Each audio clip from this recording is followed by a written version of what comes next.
afternoon, everyone. Welcome to the regular meeting of the Board of March 24th, 2026. I'd first like to acknowledge that we're meeting on the traditional land of Saugeen Ojibwe Nation, which is represented by the communities of Saugeen First Nation and Chippewas of Nawash Unceded First Nation.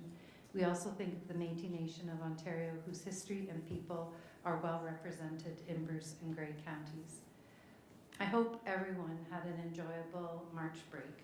To those staff who worked during the past week, we extend a big thank you and hope that you were able to find time to relax and spend some special moments with your close connections.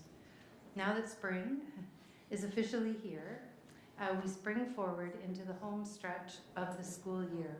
Year-end trips, transition activities, and graduation planning are ramping up in our schools. We are also entering the season of science fairs, Skills Ontario, spring athletics, public speaking competition, including this week's annual concours event held here at the Blue Water Education Centre. We are always thrilled to see our students excel in these challenges at the local, regional, provincial, and sometimes the national level. For this evening's reflection, I would like to recognize our students for their hard work, dedication, and perseverance as they prepare for a vast range of competitive activities. We also thank the teachers, coaches, parents, and others who commit hours upon hours of their time, supporting them in their learning and growth through these enriching experiences. Tonight, we are joined virtually by Trustee Morgan and Trustee McComb. Two Trustee Morgans. Trustee Long is absent and sent regrets, and we have no absence requests that have been submitted for approval this evening. We are to the approval of our agenda, that the agenda for the regular meeting of the Board of March 24th, 2026 be approved as printed. Could I have a mover, please? Trustee Ritchie and a seconder. Trustee Lutz. All in favor? Thank you, that's carried. Is there any disclosure of pecuniary interest on any of the items on our agenda this evening? I see none. We have two sets of minutes to approve. First, that the minutes of the regular meeting of the Board of February 17th be approved as printed. Could I have a mover, please? Trustee Johnstone, seconded by Trustee Atkinson. Were there any errors or omissions anyone noticed in these? I see none. All in favor? Thank you, that's carried. And the second minutes, the minutes of the Governance Standing Committee of March 3rd be approved as printed. Could I have a mover? Trustee McComb, and a seconder, Trustee Lutz. Again, was there any errors or omissions that anyone noted in those minutes? I see none. All in favor? Thank you, that's carried. Is there any business arising from the minutes? None. And we have no delegations this evening. So we are to our reports, our committee reports, and recommendations coming from the Governance Standing Committee from March 3rd. I'd like to invite Vice Chair Johnston to present the report and the recommendations coming. Okay. Thank you very much. Okay, the first one is that the Blue Water District School Board approved the Blue Water District School Board procedural bylaws as revised for system use. I'm moving. Can I have somebody second that, please? Thank you, Trustee Thompson. Is there any questions or discussion concerning that item before you? I see none. So all in favor, and that is carried. So just to let you know that obviously, it was, there was discussion at the Governance Standing Committee, and so, but it doesn't preclude you from asking questions at the board meetings. Sometimes it jogs your memory, or, you thinking about it, and then you have some questions coming forward. Okay, next one, I'm moving that the Blue Water District School Board approve Board Policy BP 1401-D, conflict of interest as revised for system use. Can I have someone second that, please? Thank you, Trustee Morgan. Any discussion, comments concerning that? I see none. All in favor? And that is carried. Next, that the Blue Water District School Board approve Board Policy BP 2101-D, access to board premises as revised for system use. I'm moving it. May I have a second for that? Thank you. Trustee Peters. Any questions or comments concerning that motion? I see none. All in favor? And that is carried. Next, I'm moving that the Blue Water District School Board approve Board Policy BP 2905-D, indemnification of board employees and trustees as revised for system use. Can I have someone second that, please? Thank you very much, Trustee Lutz. Any questions or comments concerning that motion before you? I see none. All in favor? And that is carried. Next, I'm moving that the Blue Water District School Board approve Board Policy BP 7380-D, police record checks as revised for system use. Can I have a second? Thank you very much, Trustee Craig. Any comments or questions concerning that motion? I see none. All in favor? And that is carried.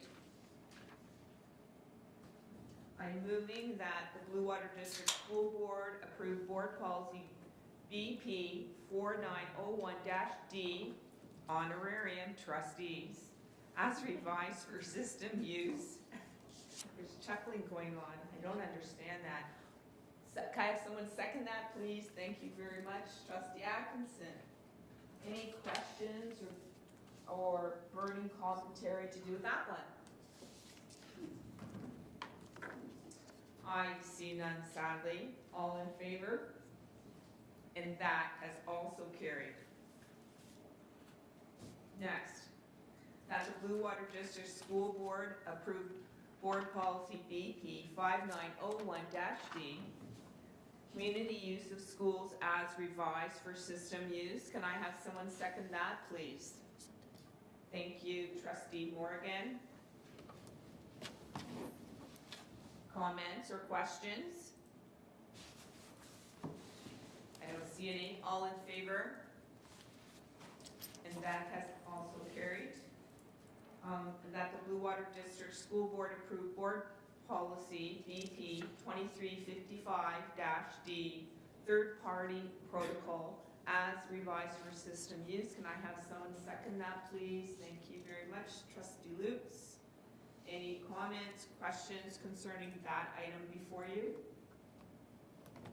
I see none. And the final one in this series is that I'm moving that Blue Water District School Board approve Board Policy BP 6810-D, safe arrival as revised for system use. Can I have someone second that, please? Thank you very much, Trustee Atkinson. Any questions or comments concerning that motion? See none. All in favor? And that is also carried, and I'm at the end of the road there.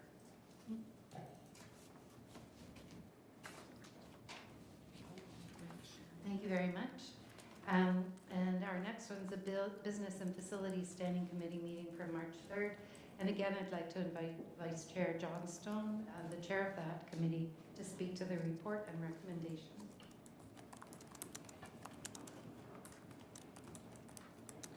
So thank you very much. This is, of course, from the March 3rd meeting. There was items for information concerning portables, summer renewal, summer work, and also inclement weather transportation update. and then also community partnerships, and that is the motion that's coming forward. So that Blue Water District School Board approved the list of schools with available unused space as listed on Appendix A that will be made available for appropriate community partners. I'm moving that, and I need somebody to second that, please. Thank you very much, Trustee Lutz. Is there any comments or questions concerning the report, this recommendation / motion? I see none. All in favor? And that is carried, and that's the end of my report. Okay. Oh, your pen.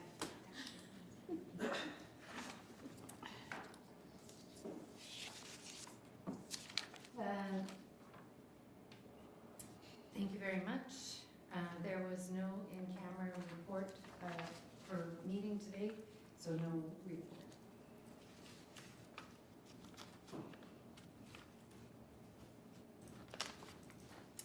Are there any new notice of motions this evening?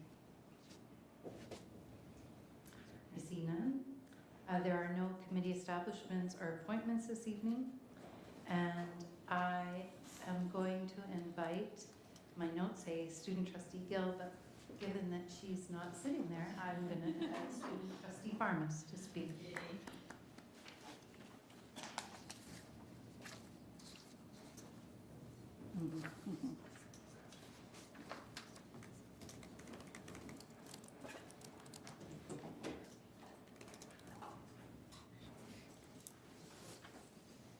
Good evening, everyone. I hope everyone had an enjoyable and well-deserved March break. Across the board, students are returning to their schools re-energized and ready to take on the final stretch of the school year. There is a clear sense of renewed focus as students settle back into academics while continuing to take part in many opportunities within their school communities. At Kincardine Senior School, there's been a strong sense of pride and momentum. The school has launched the Build KD Plus campaign in support of the new school bill, with a March to a Million goal that reflects the impressive commitment and involvement and support. In addition, both the girls and boys hockey teams have qualified for OFSA, which is an incredible achievement, highlighting the strength of athletics at KDSS. Student leadership also continues to grow, with Model United Nations teams participating in conferences such as OSDSS and preparing for SDSS this week. Grey Highlands is continuing to plan a student athlete forum with Olympic guest speakers, as well as organizing the Relay for Life cancer fundraiser. At Washington District Community School, students have transitioned back into classes and are preparing for a variety of exciting events. Guidance departments have been working diligently to support students following course selections, ensuring a smooth path forward for the upcoming school year. Students are also representing their schools at the National Summit Forum for Canadian Youth in Ottawa, demonstrating strong leadership and engagement beyond the classroom. Within the school, spirit is building through events such as the upcoming K-12 student versus staff hockey game. The prom committee has also been active organizing a grade 12 dress sale and hosting their annual March break dance week, contributing to a positive and inclusive school culture. Across many schools, the process of selecting the student senators for the upcoming school year is also underway. Overall, schools across the board are demonstrating a strong balance between academic focus, extracurricular involvement. As we move further into the semester, students are continuing to demonstrate leadership and commitment to their schools and to their school environments. Thank you. Thank you. Do trustees have any questions or comments? I don't see any. I'm attending a play at BWDS. The Footloose is on this weekend, so there's lots of things going on. We are to our staff reports, and the first is the trustee determination and distribution, and I'd like to invite Director Keane to speak to the report and 3 recommendations.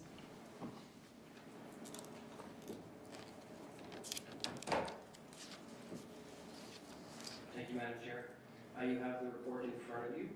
As you are aware, 2026 is an election year, and before March 31st, of an election year, the school boards must submit their trustee determination and distribution report. You have the information in front of you, a couple of notes. Number one, the number of trustees that was set for each board was set in 2006. At that time, Blue Water's number was set at 9. That has remained unchanged in the subsequent election years since. And based on the population electoral group, our number is 9. That is the right number based on the population of our region. You see two charts attached. The first is Appendix 1 demonstrates the distribution of the 9 trustees based on population. So if you look to that chart, you'll see that the population generates a quotient or a part of the trustee. Trustee distribution chart 2 is the pairings or groupings of the municipalities in order to generate a whole person as opposed to part of a person. We also have 2 decisions to make tonight regarding this report. The first is to declare municipalities as areas of low population. That recommendation is not coming forward. All of our areas have significant population. The second is boards can voluntarily reduce the number of trustees on the board if they so choose. That cannot fall below a minimum number of 5, but we are not making that recommendation at this time, of course. And so you have 3 recommendations in front of you. One, that we determine no area of low population. I'll read it, sorry, formally, although I know the chair will read it. That the Blue Water District School Board determines that no area within the board's jurisdiction is considered a low population area for election purposes. Number 2, that the Blue Water District School Board does not voluntarily reduce the number of trustees to be elected below the number provided in the Act and Ontario Regulation 412 in the election of 2026. And finally, that the Blue Water District School Board approved the trustee determination of 9 trustees and the trustee distribution, see Appendix 1, Chart 2, contained in the trustee election 2026 trustee determination and distribution report. Happy to answer any questions you might have. Thank you. So if trustees have questions about the overall report, we can do that now, and then we'll put the motions on the floor individually. Are there questions or comments for the director? Trustee Gray? Just to clarify, I state the obvious, this is essentially a status quo report. We're not making any changes here. We're recommending to the province that we proceed as we have in other elections recently. Correct. Our population for the region falls right within the range for a 9 trustee board. So we are right sized for the population board. Yeah, that's good.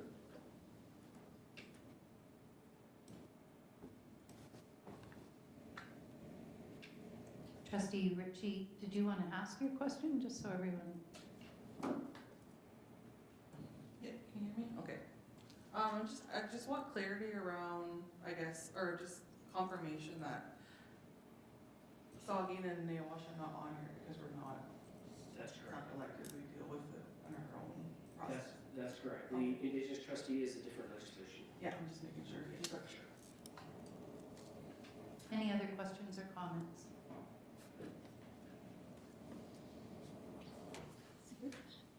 No? Oh, Trustee Peterson. Yeah, we're just kind of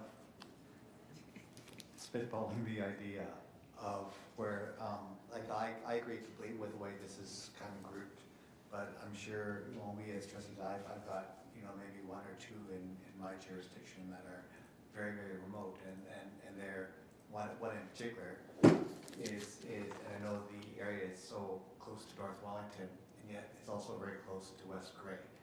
I'm not proposing that trustees have that option to kind of, trade off schools like the proverbial hockey cards that we used to trade for last time. It doesn't really make much sense. But I'm just thinking in terms of proximity, whether that could even be a remote possibility, just in terms of travel and ease, and just usually within the culture of schools where they kind of tend to favor certain areas, if you know what I mean, because I know they would tend to favor West Grey area down by Egremont. It's more about kind of a West Grey focused vibe down there rather than a Dundalk, Southgate kind of thing.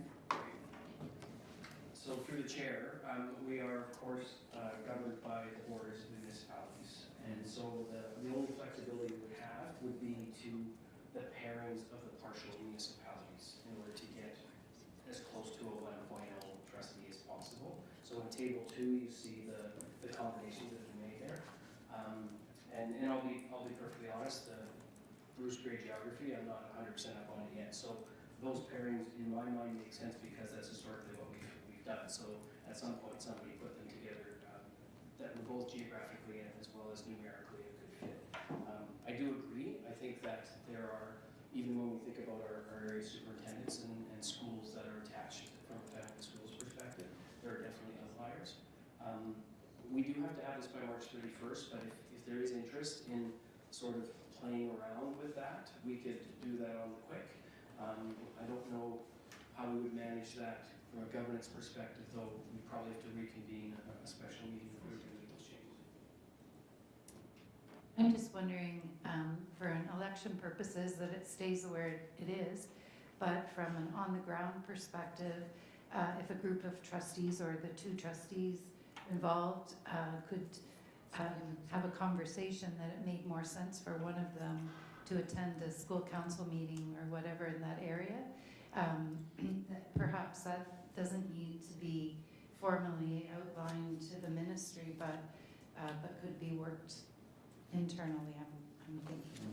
I can certainly look into that. There are definitely jurisdictions, school boards where trustees are not zoned, where they are just elected trustees, and so. But I do know that their geography is different. But I don't think there would be anything legislatively preventing that, but we'll certainly follow up on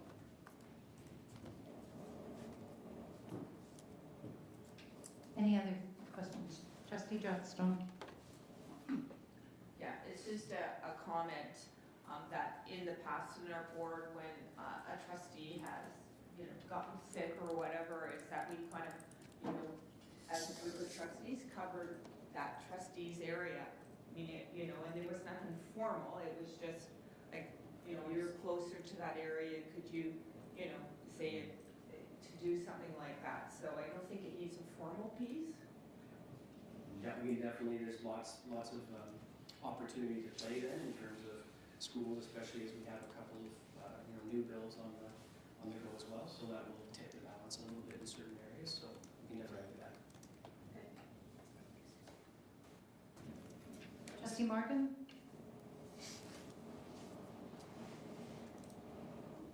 Madam Chair, just a quick comment. I think it's quite amusing that no one is addressing the elephant in the room. Goodbye.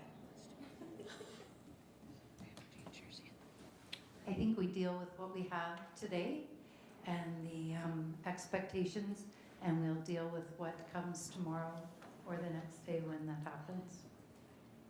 And thank you. I can just add to that through you, Chair. There has been some conversation with a number of directors about this March 31st deadline, and everyone is proceeding as we are as well. If there are no further questions, there are 3 recommendations that are coming forward, so I'll put them on the floor individually. The first is that Blue Water District School Board determines that no area within the board's jurisdiction is considered a low population area for election purposes. Could I have a mover, please? Trustee Lutz, a seconder. Trustee Craig. Any further discussion about that one motion? I see none. All in favor? Thank you. That's carried. Secondly, the Blue Water District School Board does not voluntarily reduce the number of trustees to be elected below the number provided for in the Act and the Ontario Regulation 412/00 in the election of 2026. Could I have a mover, please? Trustee Atkinson. Seconder, Trustee Morgan. Again, is there any further discussion on that? All in favor? Thank you, that's carried. And finally, the Blue Water District School Board approved the trustee determination of 9 trustees and the trustee distribution as the Appendix 1, Chart 2, contained in the Trustee Election 2026 Trustee Determination and Distribution Report. That I have a mover, Trustee Johnstone, Trustee Lutz. Any further commentary or questions? All in favor? Thank you, that's carried. And next, we have our workplace violence report, and I'd like to invite Superintendent of Education Penner Lipset to speak to the report.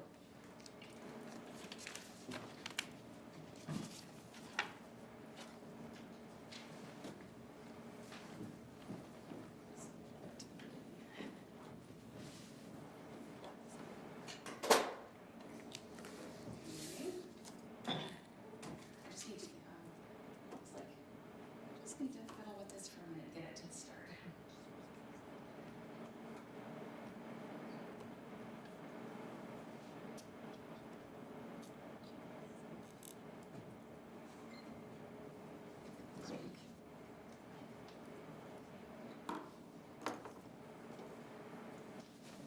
Good evening, everyone. Thank you very much for having us to present this report to you this evening.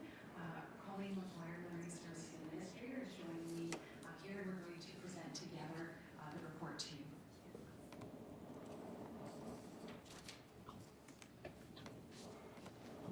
So we wanted to begin this evening by just setting some context around the topic of workplace violence. In Blue Water District School Board, this has remained a focus and a priority for us, particularly in our department. We work in Learning Services Student Support, and this would be something that we monitor, pay attention to, and work on in our department on a daily, weekly basis. As the complexity of our students increase, so does our response need to address workplace violence. We partner with our Health and Safety Officer, Sarah Hills, to support the ongoing examination of workplace violence data through training, changes to physical environment, student programming, and other supports where and when needed. In all of these decisions that we make, we align our response and efforts with our multi-year strategic plan and our commitments to maintaining supportive working and learning environments.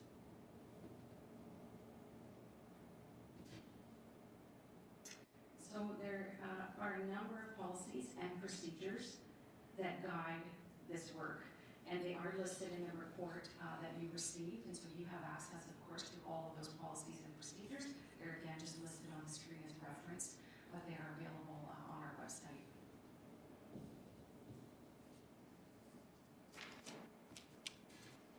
So Colleen is going to share some of our specific data points with you that we do monitor and track to reflect workplace violence in Blue Water District School Board. Some of this was outlined in your report, and Colleen is going to delve a little deeper and be able to provide some visuals for you.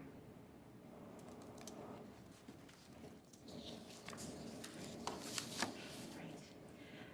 So when we begin today, I think it's important to set a little bit of context. So when incidents are reported by our school staff, they get reported into a database, and then it is from that point that a staff member might indicate that they have experienced violence based on the incident that has occurred. And so today are the incidents that we refer to. We're going to be speaking directly about those where a staff member has indicated that there has been violence impacted on them. And so when we look at our data, what we do know is that we're going to compare some data between 23-24 and 24-25 for you. The 25-26 data we're still continuing to monitor and work through, but this will give you an idea as to where things are sitting at this point. So in the 23-24 school year, 76% of all incident reports involved workplace violence, as indicated by the staff member. This figure decreased to 67.4% in the 24-25 school year, which marked an 8.6% reduction. When we review our data across the district, we know that the availability of reporting allows for an indication of the data to be categorized by severity, ranging from physical contact without any injury to threats or gestures with no physical contact, to incidents that may require first aid, so that first aid would be delivered in the school, so they might need a Band-Aid or some ice, and finally to those requiring medical attention. So we track all of that information as we proceed. In 2024-2025, of the total incidents of workplace violence reported, 15 required medical attention, which was down slightly from the year before.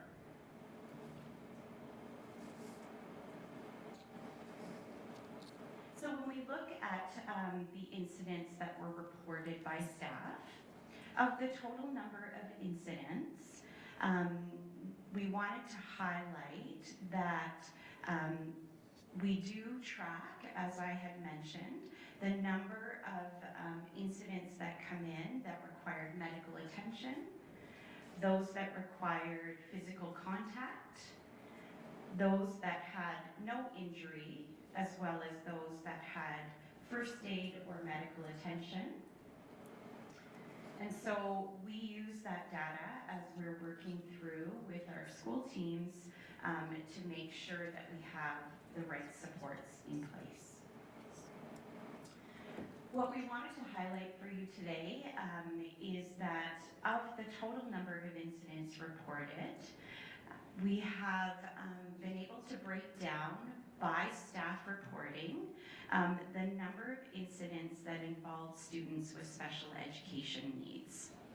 And for us within our department, this is really important information for us. We know that, and we suspect, and certainly the data does share that with us, that of the total number of incidents, there were 2,292 of those incidents that involve students with special education needs. So these incidents, while it looks like a large number, and it certainly is a large number, what we wanted to highlight for you was of those total number of incidents, 307 individual students were the result of that 2,292. And so what that tells us is that we have a number of students who, because of their individual needs, are having multiple reports placed in the system based on their behavior, based on how they're communicating, and that is reported and captured within our system. So when we look at our the individual staff members that are reporting, broken down by their roles, we did want to share with you that, as you can see from the graph, workplace violence does not affect all staff groups equally. And understanding who is most impacted is essential for us as a board, and certainly for us within our department, so that we can ensure that we are providing targeted support.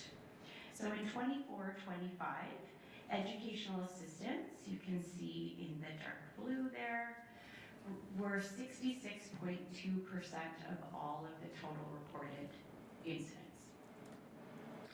That was followed with our elementary teachers at 20.7, and then followed by secondary and administrators, who make up the 6.3 and 4.9 respectively, and then 3.7 was our other staff as reporting.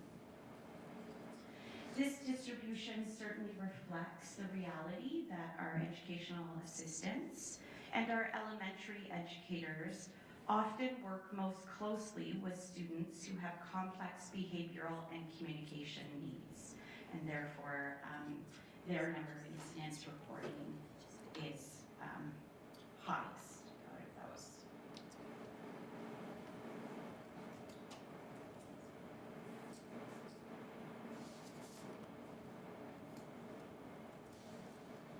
So to proactively address workplace violence, we continue to invest in comprehensive training and resource development for staff.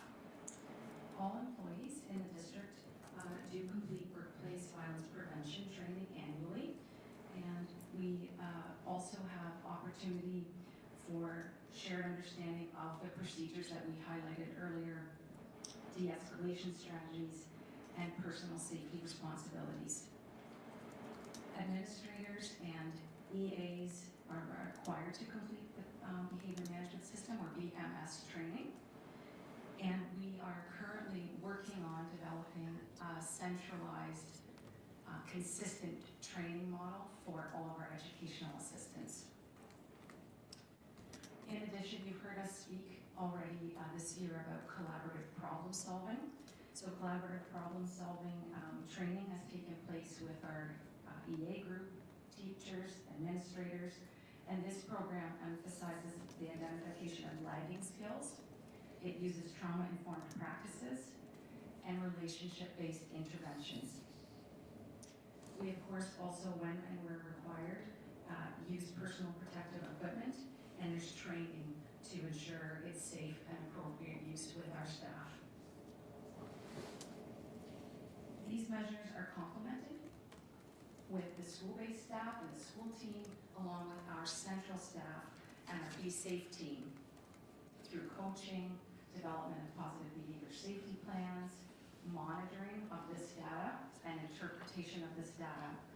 And together, these investments reflect a system-wide commitment to reducing risk, supporting staff, and addressing behavior through prevention and intervention.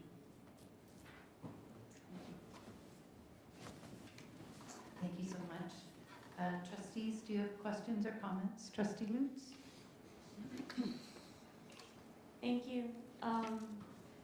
And thank you for this really good report. I just have a question about the collaborative problem-solving approach, and talked about lagging skills, and I was also wondering if it was part of that, and this just goes back to the main spot I hear the term lagging skills used, was if there was also a look at unmet needs of the students, because normally those two things are together when you're talking about them. So I was just curious if that was part of it. Thank you. Yeah, through the chair. It is definitely part of the collaborative problem-solving model. So we're looking at students and trying to determine through observation, through checklists, through conversation, what is at the root of the behavior that we're seeing. And we know that our students are, more complex perhaps than they have been in the past. And it's really up to us as educators to look at different models that are research-based that can help us better determine how we can provide intervention that meets the need of the student. Thank you. Trustee Craig? We received a report about 2 months ago that provided some of this information, a report that was labeled confidential. And I'd like to know why it was labeled confidential and whether it will now be released to the public. Because this is data, this is an issue that should not be hidden from the public. Thank you, through the chair. That report, trustee, was labeled confidential because it was a trustee report at that time. And you may recall that when the report came to trustees, there was a paragraph that indicated if more information was needed, that we would bring forward a public report. which is what we have here. So the information that was contained in that report is essentially the same thing that is coming forward today. And this is all public information now. Is there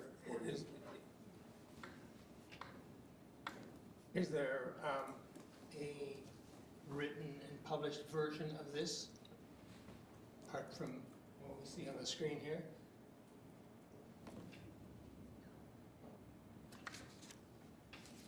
This report will come to trustees after the meeting.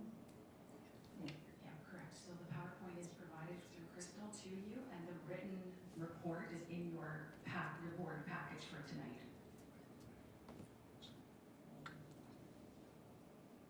If I may, another question. You've given some sense of what you're doing to correct this problem, but I think we should not be making light of it.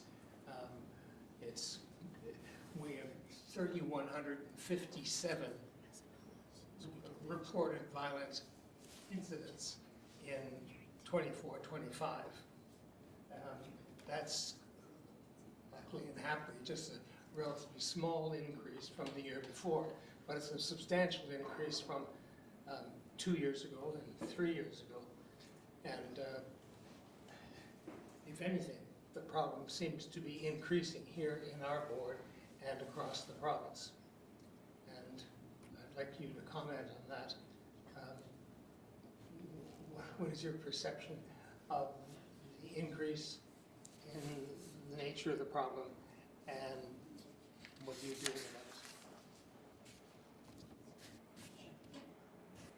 Through the chair, we definitely have seen more complex needs. So when we say complex need, we mean a student that might have more than one diagnosis, and that the diagnoses, to the nature of the term, are complex. There's not a simple, easy treatment or plan or one strategy that's going to be effective. It's going to require multiple strategies, potentially multiple people supporting and working on these plans, and the plans themselves that we are developing are complex. So we definitely have noticed an increase in complex need. We also have noticed an increase of need for self-regulation in our primary age, particularly JK, SK, into grade 1, but that primary age group. And when I say self-regulation, I mean students that need support to learn how to regulate their emotions, how to process their emotions, and then how to have appropriate emotional responses. So we're seeing that we need to put effort and strategy and time and supports into teaching and modeling those skills.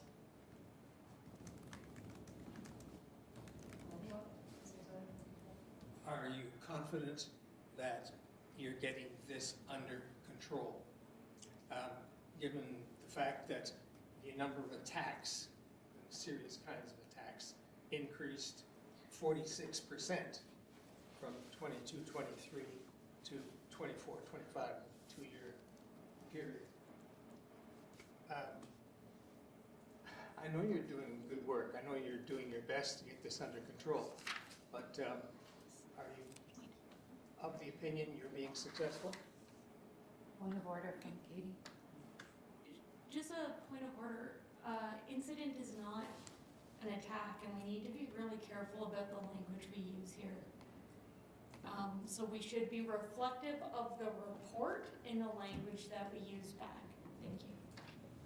Thank you, Trustee Lutz. I agree with you. Did you want to respond to Trustee Craig's? Yeah, through the chair, I can respond, and again, come with your comments, but we're not going to see this number at 0 tomorrow. Like I think we can say that there's work to be done, but we are working with school teams. We're working with our union partners. I'm just looking over Krista, but we're working together on plans to enhance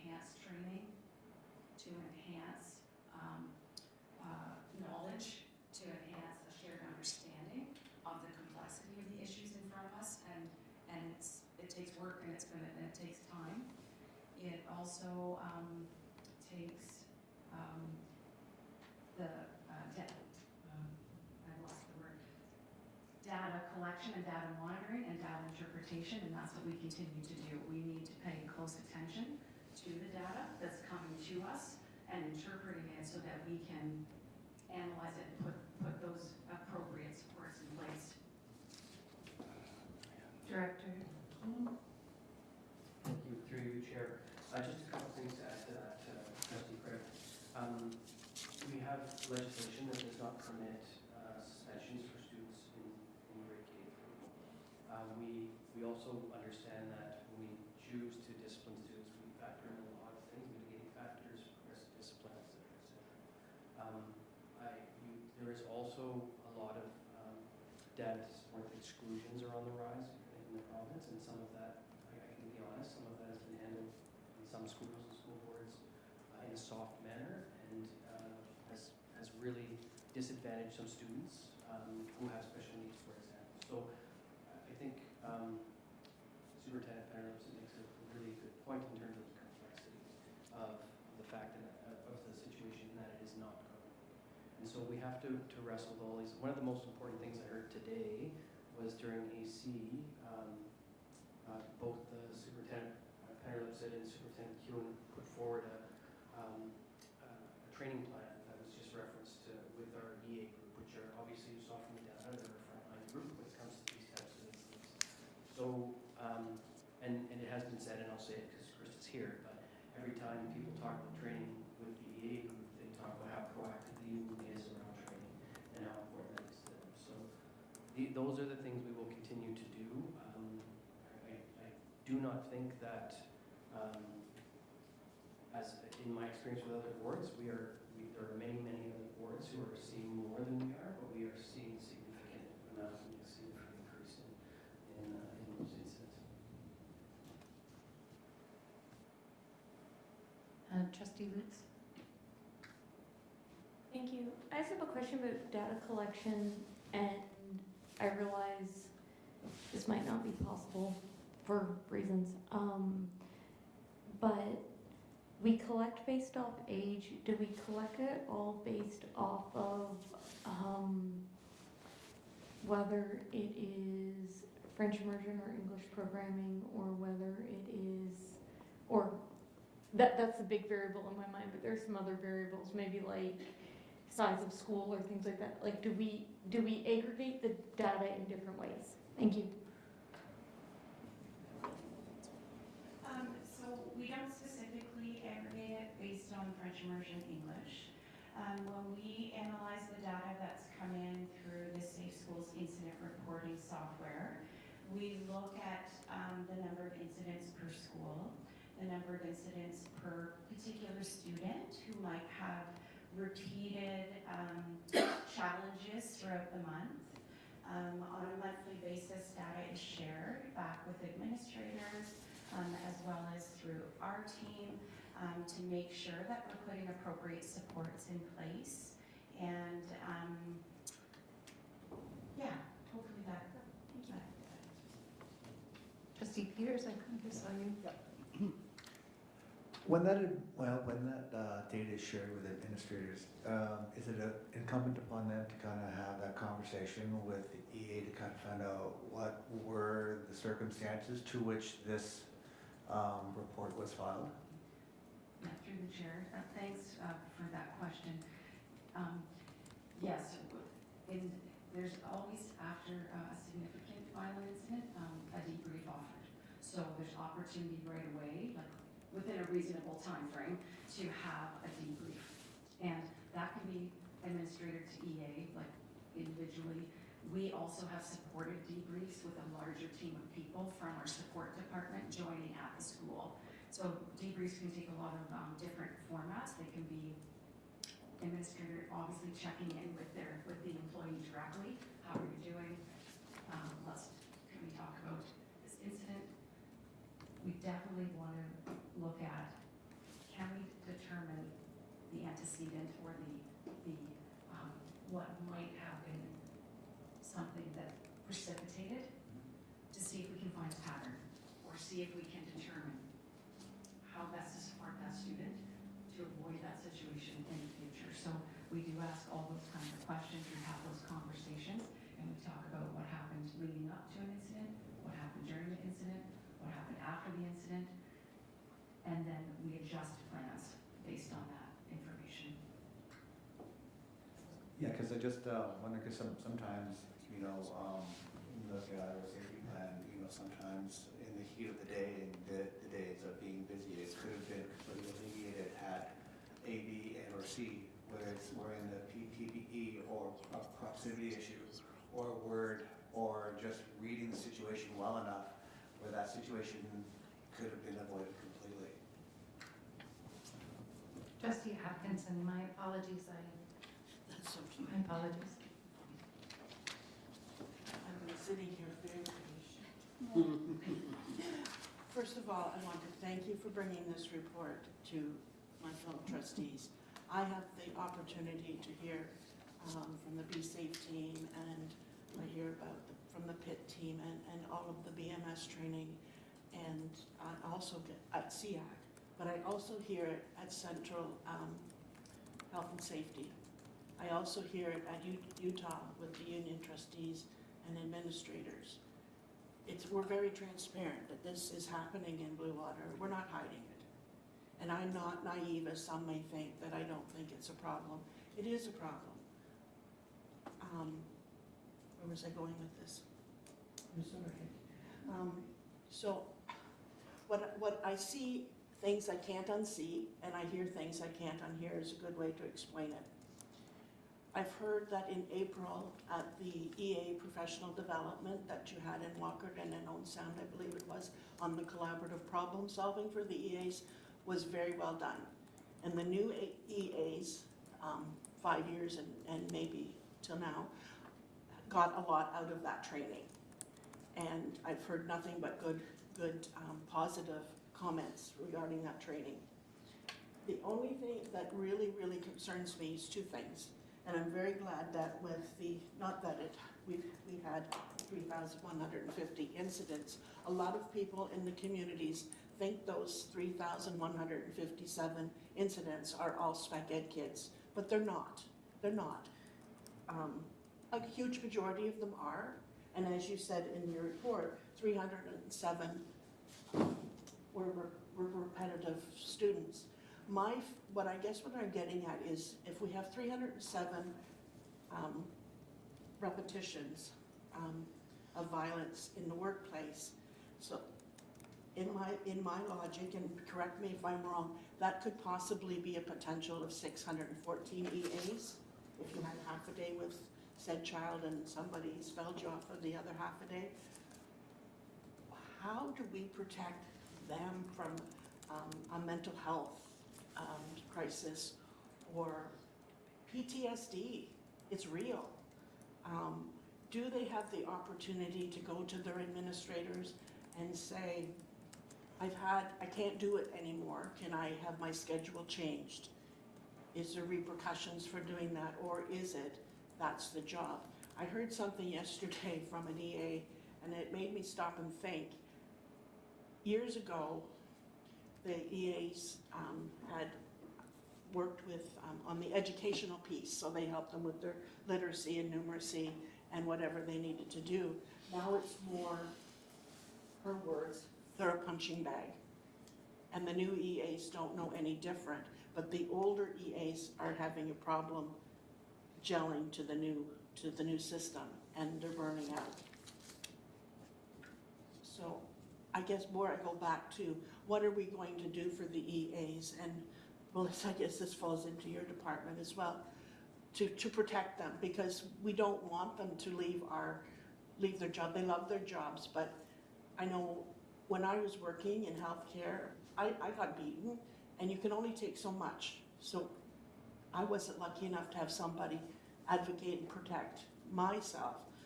So I guess I'm worried about not only the child that has the behavioral issues or the outbursts, but our staff that are repeatedly being attacked. And the PPE some of them have to wear, oh my goodness.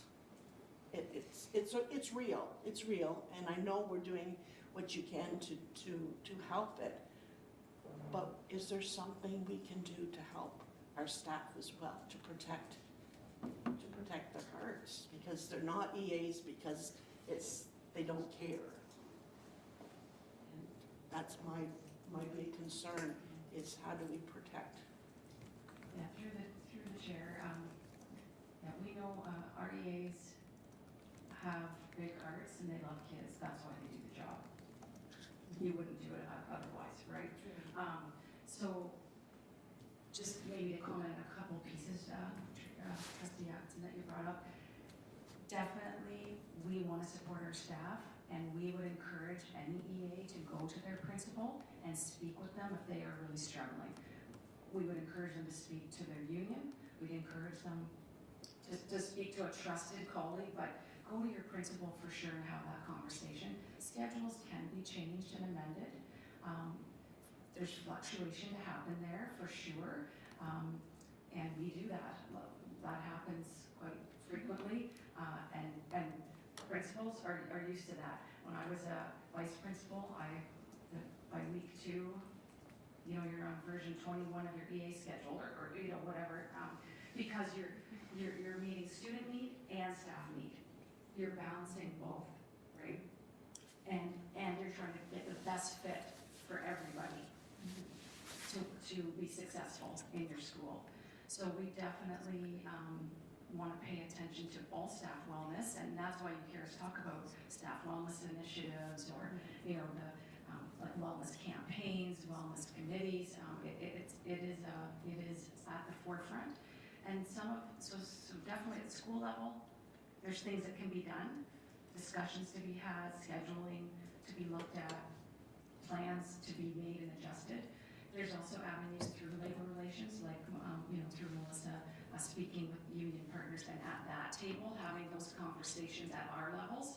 What can we do? How can we support? So at each level, there are avenues for discussion, for planning, for proactivity, for support. Thank you. I assumed that was being done, but I don't like to assume. Thank you. Trustee Craig?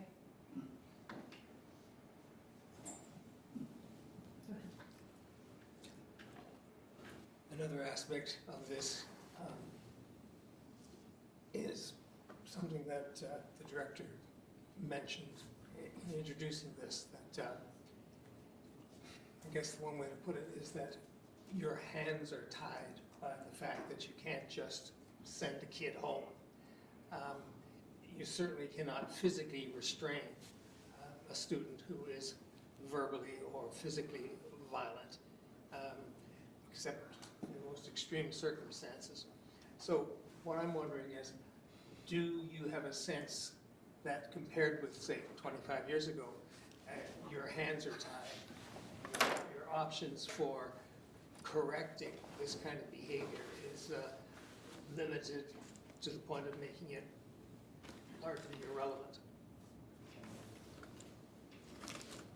You understand what I'm getting at? Yeah, like, If I may, I might reframe that and say, are we more knowledgeable and more tuned into our students now than we were 25 years ago?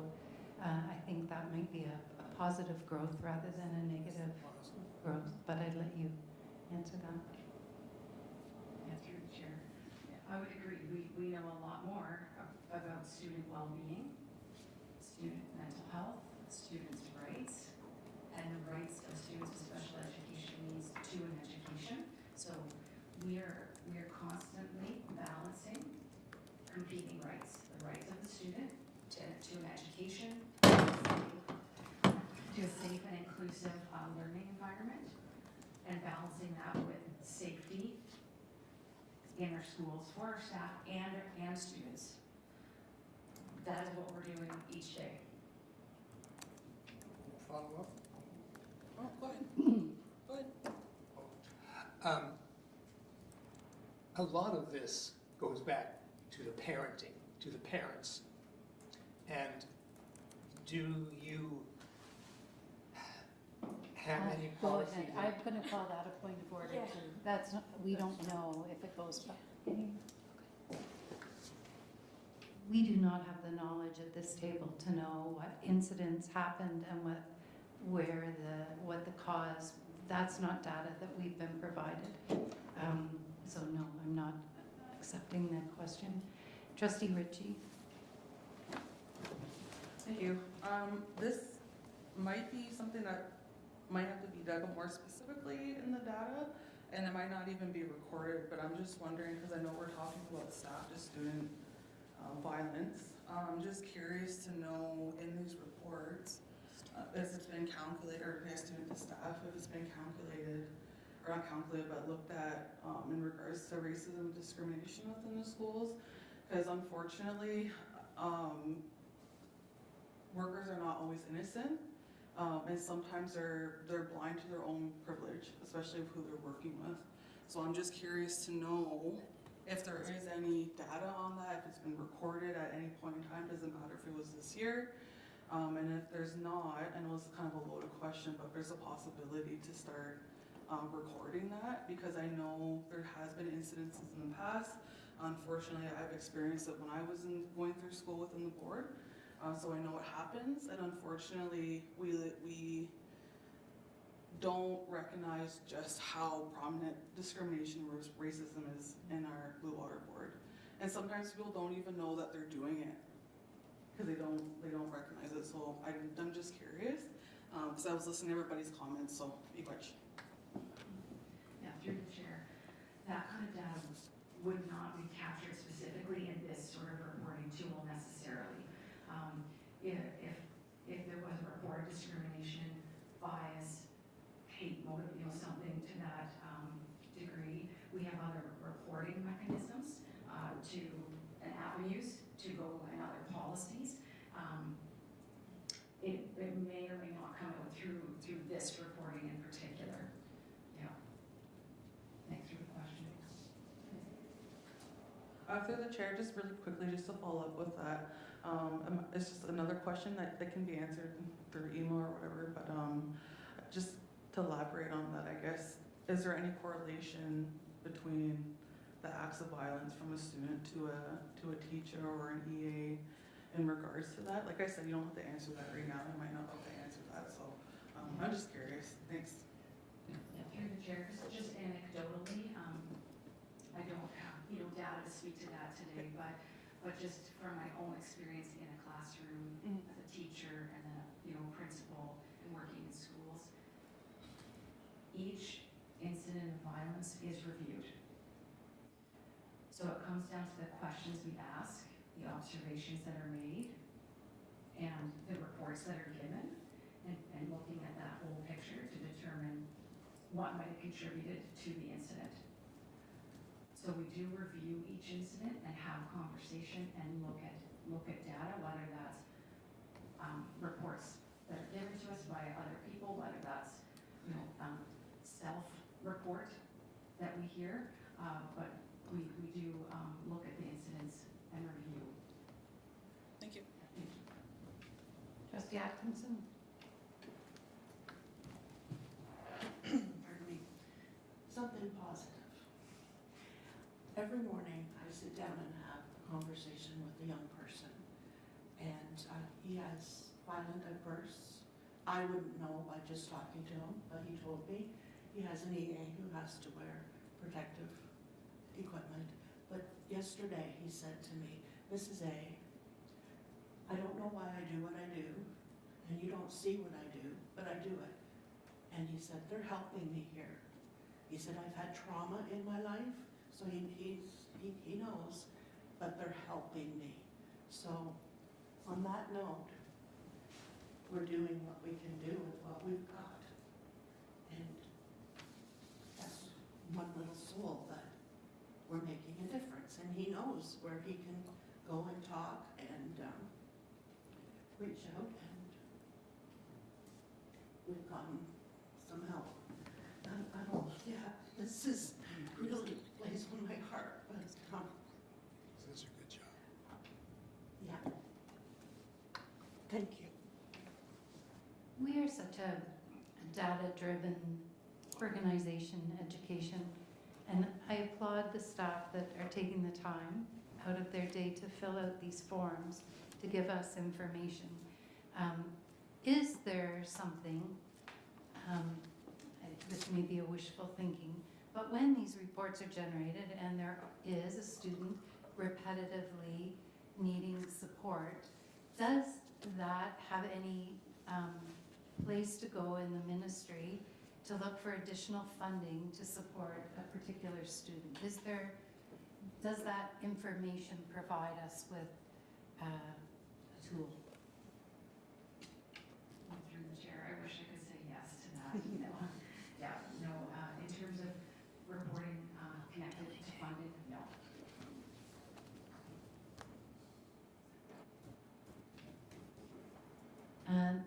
Thank you so much for all of your work and information tonight. It's an ongoing issue, and it will be an ongoing issue, and thank you so much. We have some communications that we've received.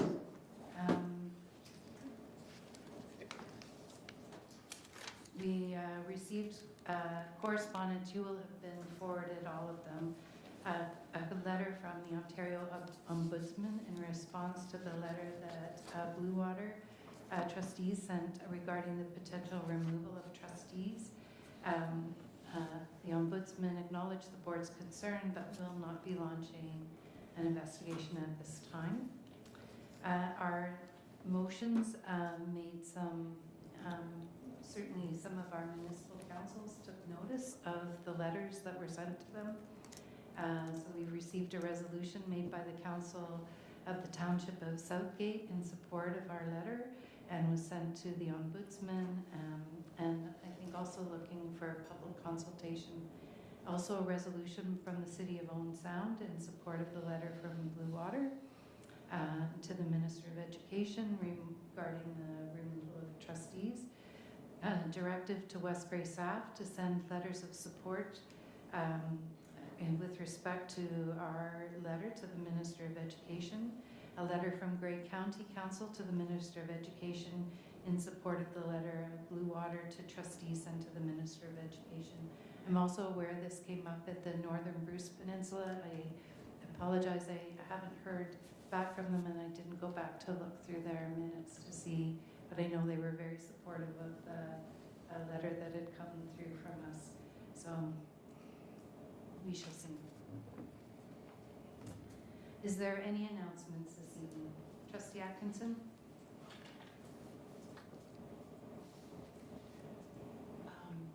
This Thursday, the 26th, is National Big Crunch.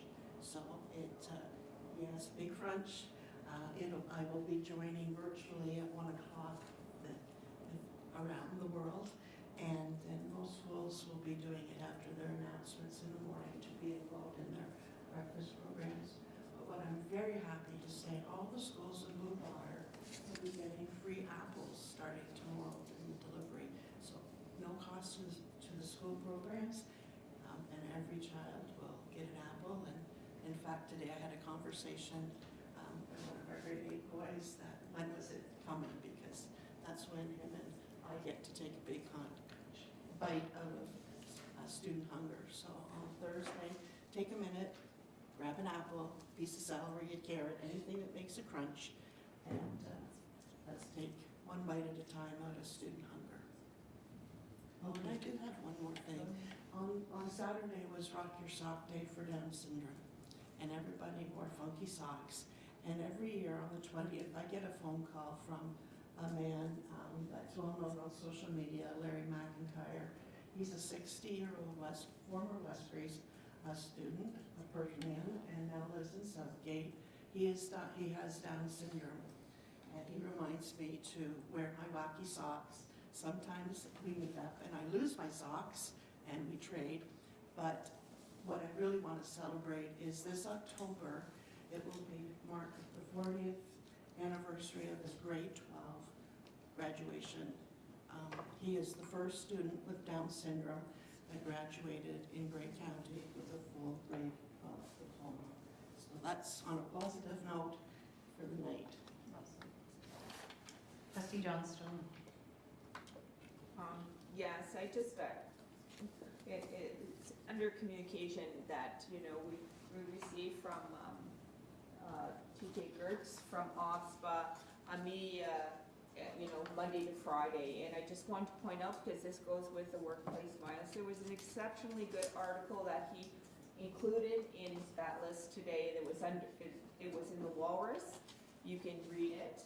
It gives a wider context of increased violence in schools, and the title is Ontario schools are getting more violent, don't blame the kids.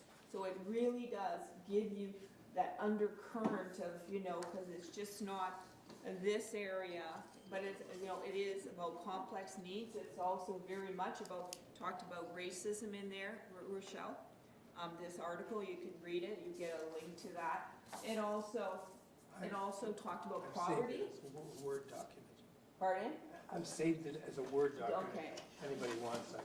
But it also talks about poverty and stressed families and then in schools, you can't not overlook the fact of the reduction in funding and how that plays out in our schools in terms of supports and adults. You know, when we talk about having more caring adults in schools, there is a reason for that. So I really strongly suggest, because it does lay out the foundation. And I really do commend our staff, because they obviously are working with, you know, reduced resources to the best of their ability. And I also commend families that very much are actually more stressed, you know, and that creates situations. So I just wanted to point that out, and then when we get to the OPSPA piece, I'll speak more to that in the next. Okay, Trustee Leeds.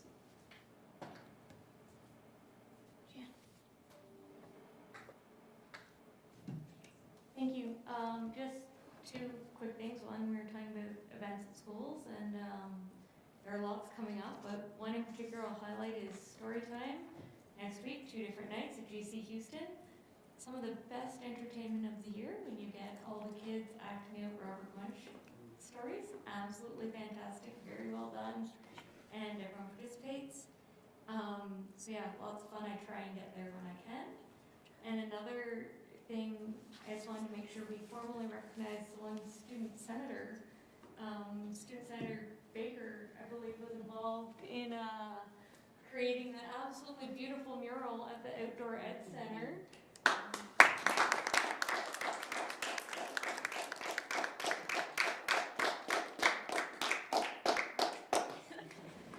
Sorry for embarrassing you. I just felt formal recognition was important. And it's also possible some people don't spend as much time on social media as I do to have seen it. Thank you. That article that Trustee Johnstone has referenced just was published yesterday in the Walrus. As I said, I've made a Word document out of it, and I'll send it to all the trustees.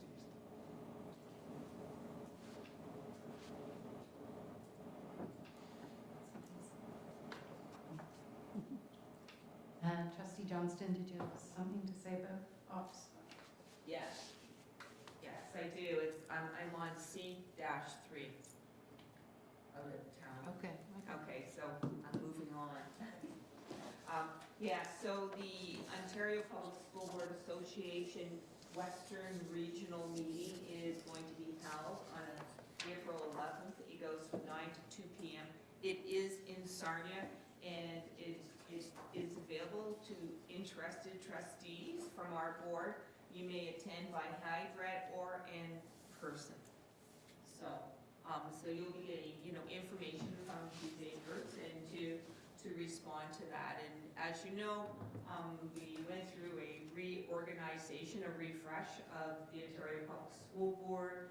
It's the board executive was basically, you know, deleted. They become the board of directors. It's just to make our nonprofit, we have to follow the Nonprofit Act in the province, and we are considered a nonprofit organization. So in doing so, they looked across a Ontario and in Canada, different nonprofit organizations and needed to restructure our organization. And one of the things that it does do, it helps make us more nimble and be able to respond to the political climate of the day. Anyway, thank you. Any other conferences, conventions, out of district meetings?